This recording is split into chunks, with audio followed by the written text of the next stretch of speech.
Fala pessoal, nesse corte, Guilherme Derrite, que é policial militar, político e secretário de Segurança Pública do Estado de São Paulo, fala como funciona o crime organizado e o que pode ser feito para ele ser controlado. Para assistir o vídeo completo, acesse o canal oficial. Bora pro vídeo? Quanto tempo você ficou na rota? Quase 4 anos. E o que você pode falar dessa tua experiência?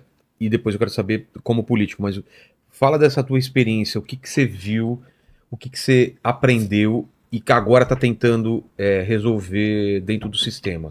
O que você falou assim? Porque a gente sabe dos problemas, todo mundo sabe do problema. Sim. Muita gente na rua, pobreza e tal. O que dá para fazer de maneira prática e que não seja algo de, precisamos melhorar a educação que precisa. O que dá para fazer agora? É agora. É o que nós estamos fazendo, viu, Vilar? Não tô aqui para usar a tua audiência para... óbvio que a educação tem que melhorar, óbvio. Claro, mas isso é longuíssimo prazo. Mas na parte de segurança, o que dá para fazer agora? Combater o crime sem se esconder. Como? Combatendo o crime organizado. Tráfico de drogas, cara. Tráfico de drogas. É o crime mãe. Porque o crime organizado, ele se... A maior parte do dinheiro é grana. Como que se combate? Como que se combate o crime organizado? Asfixiando financeiramente uma organização criminosa. Você tirando o dinheiro desses caras, eles... Vai tirando dinheiro do caixa do crime organizado. Então o que nós decidimos fazer aqui? Enfrentar, tá no plano de governo do então candidato Tarcísio. Porque eu fui responsável por elaborar o plano de segurança pública dentro do plano de governo da época do governador que era candidato. Então o que a gente colocou como pilar principal? Combate ao crime organizado. Mas como você tira o dinheiro dos caras? Asfixiando financeiramente. Tipo, aprendendo a droga? Exatamente. Que mais? Cadeia logística, tem que quebrar a cadeia. E as armas? Primeiro você tem que entender, faz parte também, quais são as fontes de renda dessa organização criminosa. Não é só droga? Hoje é o tráfico, em especial o tráfico internacional de drogas. Antigamente você tinha 3 fontes de renda do crime organizado em São Paulo. O cara pagava mensalidade. Tipo, proteção. Eu pertenço ao PCC, eu pago por mês. Pra dizer que eu pertenço ou pra fazer parte dessa organização. O segundo ponto, existiam as rifas que eles faziam pra gerar lucro pra organização criminosa. E um terceiro ponto era o tráfico de drogas. Essas 2 primeiras, elas acabaram. Por que você acha que acabaram? Porque o tráfico de drogas gera muita receita pro crime organizado. E mais fácil do que... A partir do momento que eles começaram a utilizar o Porto de Santos e passaram a exportar a droga do Brasil pra Europa... Porto de Santos? Pô, mas é óbvio. É o segundo maior porto utilizado para exportar droga do mundo. Uns porto menor, um lugar menos... Logo no Porto de Santos. Cara. Segundo informações de inteligência, é o segundo maior exportador de cocaína do mundo. Só perde para Guayaquil, mas não é fácil você descobrir isso num lugar... Como que eles conseguem? É um esquema todo fechado? Sim. Aí é trabalho da Polícia Federal, como é porto e é um porto internacional... Aí entra outra... Aí não compete a nós, a Polícia Federal. A gente tem muita parceria. Aqui em São Paulo, a Superintendência da Polícia Federal hoje, ela é formada por profissionais extremamente capacitados, sérios. Tem muita coisa, tem acordo de cooperação em andamento. Mas em São Paulo é uma quebra de paradigma. Os governos anteriores sempre falaram, faz de... Entre aspas, tá? Mas assim, vamos fazer de conta que o crime organizado não existe, porque não é politicamente... vai gerar um efeito colateral que às vezes pode ser negativo para quem é o tomador de decisão, para o governador em especial. Quando que foi que teve aqueles dias de terror lá, lembra? Foi do PCC? Queimando ônibus, parando? 2006. E aí, o que aconteceu naquela... Aconteceu que houve a transferência das lideranças do crime organizado da capital para os presídios do interior para Presidente Venceslau. E eles não queriam? Eles teve uma retaliação. Por quê? Porque lá era... Porque eles não queriam, dificulta a visita, um monte de coisa. Controlar de dentro da cadeia.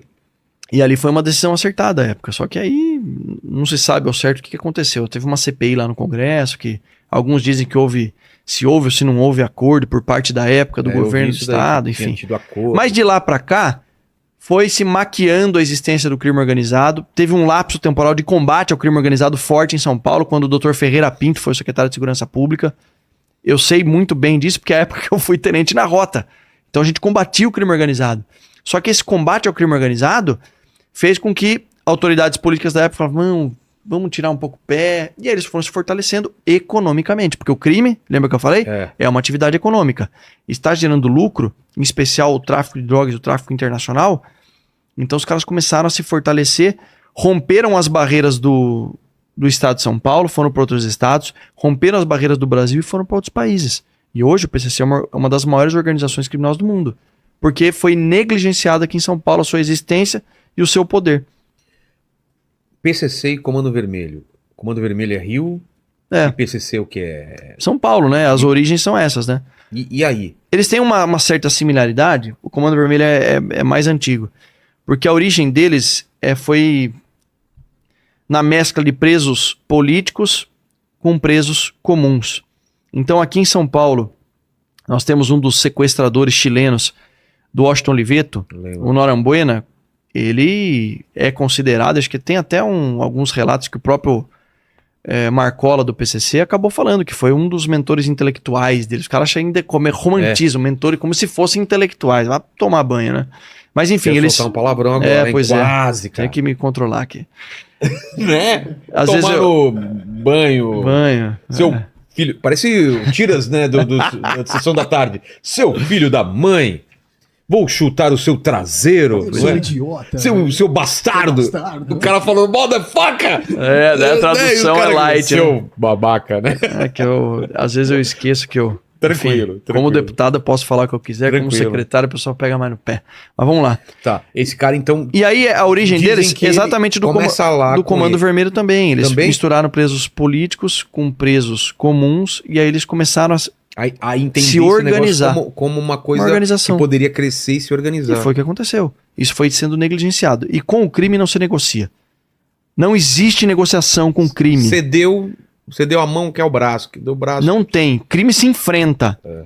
O crime se enfrenta. E aí quando o governador Tarcísio me convidou para elaborar o plano de segurança, na época do plano de governo, eu falei, olha, aqui a gente vai ter que enfrentar o crime organizado, porque São Paulo, porque ele falou, não... Eu também acho que é o que a população espera. E a população enxergava nele um possível governador que teria essa postura. Isso aconteceu logo no início. E as nossas ações, nosso planejamento é voltado 100% para garantir a melhora da percepção de segurança pública da população. Uma série de medidas da nossa gestão estão acontecendo nesse sentido. Os resultados são muito bons. Claro que tem muito a evoluir, porque é uma terra arrasada. Mas são muito bons. Eu vou te apresentar alguns números. Percentual do aumento de apreensão de drogas na capital, de janeiro até aqui, é 133% a mais na região da Cracolândia e 105% na capital. Ou seja, é mais do que o dobro do que foi apreendido no mesmo período do ano passado.